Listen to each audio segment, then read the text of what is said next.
Moon হচ্ছে আপনার mind, creativity, self expression, thoughts এইগুলো, এবং ভিনাস হচ্ছে ম্যাটেরিয়াল অ্যাচিভমেন্টস, সুখ, comfort, luxury, self expression, thoughts এইগুলো, এবং ভিনাস হচ্ছে ম্যাটেরিয়াল অ্যাচিভমেন্টস, সুখ, কমফোর্ট, লাক্সারি এইগুলো সব কিছু।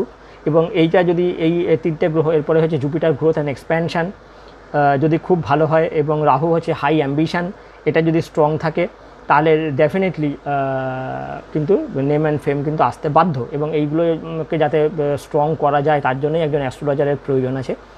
নক্ষত্র যদি আমরা বলি অশ্বিনী, পুষ্যা এবং পূর্ব ফাল্গুনী, এই তিনটে নক্ষত্র যদি খুব পাওয়ারফুল থাকে, যদি বধ বা প্রত্যরী নক্ষত্রে যদি না পড়ে যায়, তো সেক্ষেত্রে এবং আমরা যদি কোনোভাবে এটাকে অ্যাক্টিভেট করতে পারি বিভিন্ন অ্যাস্ট্রোলজিক্যাল উপায়ে, তাহলে ডেফিনেটলি নেম ফেম কিন্তু আনা সম্ভব।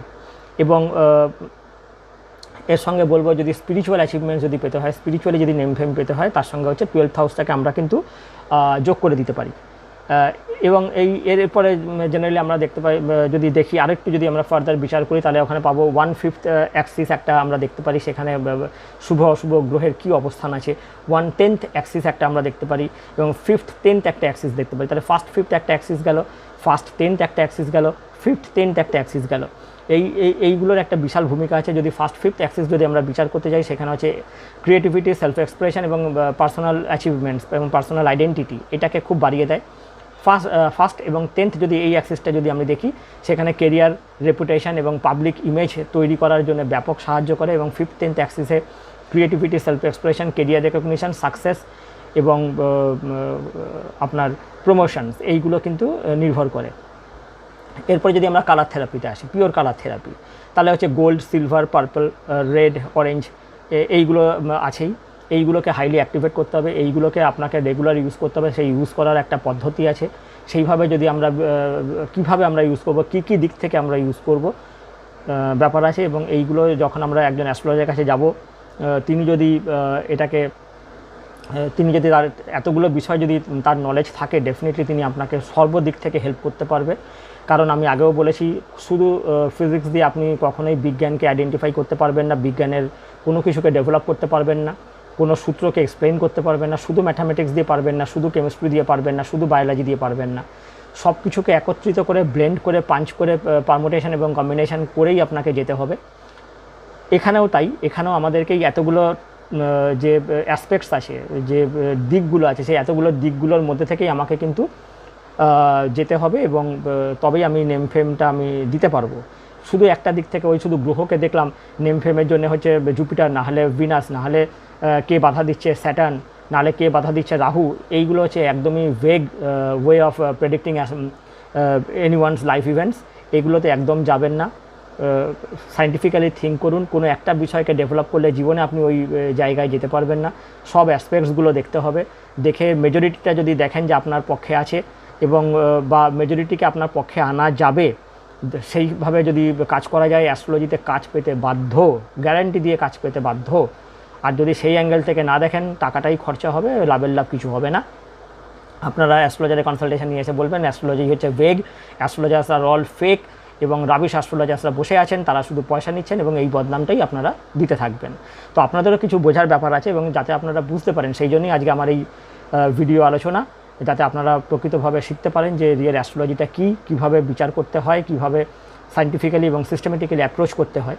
যাই হোক, কথা কম বলে এরপরে যদি আমি যৌগিক আসন যদি আমি আসি, সেখানে হচ্ছে সিংহাসন একটা আছে, লায়ন পোজ, একটা হচ্ছে ময়ূরাসন, একটা হচ্ছে পিকক পোজ, একটা হচ্ছে ভিক্ষানা 3 পোজ, আর একটা হচ্ছে মৎস্যান্দ্রাসনা, সেটা হচ্ছে lord of the fish pose, আর একটা হচ্ছে গরুরাসনা, যেটা হচ্ছে ইগল পোজ। এরপরে হচ্ছে ধনুরাসনা, বো পোজ, তারপরে হচ্ছে উত্তরাসনা মানে ক্যামেল পোজ, তারপরে হচ্ছে হনুমানাসনা মানে হচ্ছে মাঙ্কি পোজ।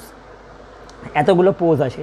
এই পোজের মধ্যে কোনটা আপনার জন্য প্রযোজ্য, সেটা একজন অ্যাস্ট্রোলজার ডিটারমাইন করবেন, করে আপনাকে সেইভাবে টেকনিক্যালি গাইড করবেন, বা আপনি কতগুলো মেথডসকে আপনি নিতে পারছেন, আপনার সঙ্গে অ্যাস্ট্রোলজার আলোচনা করবেন, করে আপনার মতামত জেনে সেই মতন করে এগোবেন, এবং তিনি প্র্যাকটিক্যালি বলে দেবেন যে কতগুলো দিক, এই যে এতগুলো আমি দিক বললাম, কতগুলো দিক ফলো করতে পারলে আপনি কতটুকু নেম অ্যান্ড ফেম পাবেন, এটাও কিন্তু অ্যাস্ট্রোলজার আপনাকে মাপকাঠি করে দিতে পারবে, তার সেই গ্রহণযোগ্যতা আছে।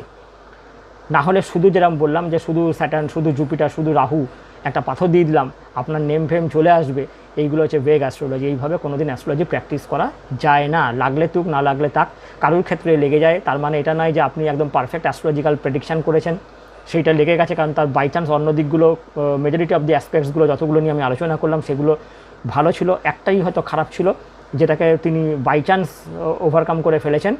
বাকি নাহলে 95% মানুষের ক্ষেত্রেই এইগুলো কিন্তু প্রযোজ্য হয় না এবং তারা এসে বলে astrology is vague, astrologers are all fake.